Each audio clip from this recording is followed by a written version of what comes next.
ఆడవాళ్ళ నోట్లో ఏ రహస్యమైనా ఎందుకు దాగదో మీకు తెలుసా? కురుక్షేత్ర యుద్ధంలో కర్ణుడు చనిపోయాక తన తల్లి అయిన కుంతీదేవి అక్కడికి వస్తుంది. కళ్ళ ముందే తన పెద్ద కొడుకు చనిపోవడం చూసి ఆమె బాధ ఓర్చుకోలేకపోతుంది.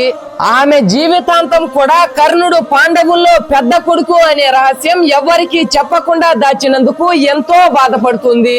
కుంతీదేవి ధర్మరాజు దగ్గరికి వెళ్లి కర్ణుడికి గౌరవప్రదమైన అంతిమ సంస్కారాలు చేయమని కోరుతుంది. అది అర్జునుడు విని, ఎందుకమ్మా ఇతనికి మేము దహన సంస్కారాలు చేయాలి, ఇతను మన విరోధి కదా అని అనగా కుంతీదేవికి కోపం వచ్చి, ఆపు అర్జున, ఇంకొక మాట కర్ణుడి గురించి తప్పుగా మాట్లాడకు. అసలు ఇతను ఎవరనుకున్నావు? ఇతను అంగరాజ్యానికే రాజు కాదు, మొత్తం ఈ ప్రపంచాన్నే పాలించే అర్హత ఉన్నవాడు నా కర్ణుడు. ఇతను నాకు పుట్టిన మొదటి సంతానం, ఇతను మీ అన్నయ్య అని నిజం పాండవుల ముందు బయట పెడుతుంది. అది విని పాండవులు అందరూ ఎంతో బాధపడతారు. అయ్యో, మా అన్నని మేము చంపుకున్నామా, ఎంత పెద్ద తప్పు చేశాము అని కృంగిపోతారు. అందరికన్నా ఎక్కువ ధర్మరాజుకి బాధ వేస్తుంది. కర్ణుణ్ణి తన చేతులతో పట్టుకుని, అన్నయ్య మమ్మల్ని క్షమించు, మేము చాలా పెద్ద తప్పు చేశాము అని బాధతో ఏడ్చేస్తాడు.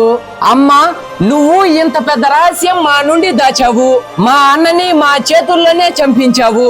నువ్వు ఒక్కసారి ఈ నిజాన్ని మాకు చెప్పి ఉంటే అసలు ఈ యుద్ధానికి దిగకుండా మొత్తం రాజ్యాన్ని మా అన్న కాళ్ళ ముందు ఉంచే వాళ్ళం. ఇప్పుడు మా చేతులతోనే మేము మా అన్నయ్యని చంపుకున్నాము అని బాధపడతారు.